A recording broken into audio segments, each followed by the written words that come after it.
તાલુકાનું ગૌરવ વધારતી ક્ષણ દીકરી વિધિ પરમારનું ભારતીય મહિલા અંડર 19 ક્રિકેટ ટીમમાં સિલેક્શન। આજની દીકરીઓ માટે પ્રેરણા આપે તેવો કિસ્સો સામે આવ્યો છે, જેમાં વડોદરા જિલ્લાના પાદરા તાલુકા માટે ગૌરવની ક્ષણ સામે આવી છે।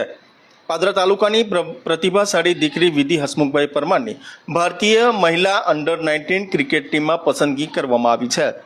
માત્ર 17 વર્ષની વયે વિધિએ આ સિદ્ધિ હાંસલ કરીને સમગ્ર તાલુકા તેમજ ગુજરાતનું નામ રોશન કર્યું છે।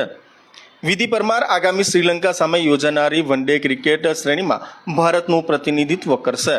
આ મહત્વપૂર્ણ શ્રેણી 30 જૂનથી શરૂ થવાની છે, જેમાં વિધિ પોતાના ઓલરાઉન્ડર પ્રતિભા એટલે કે બોલિંગ અને બેટિંગનો જલવો બતાવશે।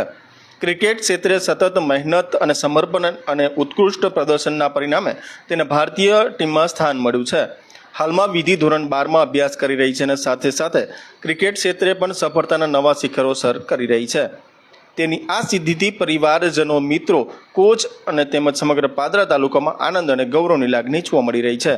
વિધિ પરમારની આ ઉપલબ્ધિ અન્ય યુવા ખેલાડીઓ માટે પણ પ્રેરણારૂપ બની છે। સમગ્ર તાલુકા તરફથી વિધિને ઉજ્જવળ ભવિષ્ય માટે શુભકામનાઓ પાઠવવામાં આવી રહી છે।